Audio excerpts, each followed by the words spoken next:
जीअं जीअं उमिरि वधंदी वेंदी फ़ोन जी कॉन्टेक्ट लिस्ट नंढी थींदी वेंदी।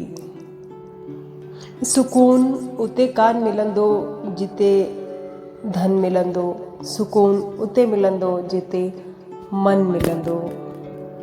हे मालिक जॾहिं ॾींदो तॾहिं केरु वापसि न वठी सघंदो, ऐं अगरि मालिक ई कुझु वापसि वठी छॾियो त वापसि केरु बि ॾेई न सघंदो।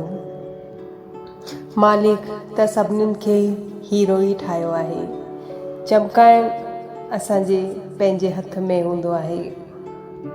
तव्हांजी सभिनीनि खां वॾी दौलत तव्हांजो समय आहे, जंहिंखे बि ॾियो सोचे सम्झी करे ॾियो। ऐं जॾहिं ॻाल्हियूं तव्हांजे ख़िलाफ़ थियणु लॻनि त माठ करे ॿुधंदा रहो ऐं विश्वास रखिजो कि समय ॾाढो सुठो जवाबु ॾींदो आहे। ज़िंदगी में जंहिं वटि उमेद ऐं आस आहे हू ज़िंदगी जे हर इम्तिहान में पास आहे। समय अचण ते ई ख़बर पवंदी आहे कि जेको नुक़सानु अॼु थिए पियो हू बि कंहिं न कंहिं फ़ाइदे लाइ ई थियो आहे।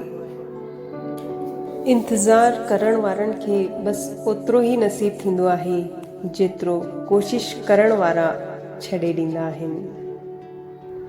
ऐं ज़िंदगी में खटण वारा कुझु अलॻि कान कंदा आहिनि, पर हू अलॻि तरीक़े सां कंदा आहिनि। ऐं तव्हां हुन समय ताईं नथा हारिजी सघो जेसि ताईं तव्हां कोशिशि करणु न छॾे ॾींदा। हिकिड़ो मिट्टी जो मटु ऐं परिवार ॿिन्हिनि जी क़ीमत सिर्फ़ु हुनखे ई ख़बर आहे जंहिं हुनखे ठाहियो आहे। ज्ञान सां शब्द सम्झ में ईंदा आहिनि ऐं अनुभव सां अर्थ। ऐं जंहिं ख़ुदि खे ख़र्च कयो आहे माण्हुनि हुनखे हिकिड़ो ॾींहुं गूगल ते सर्च कयो आहे।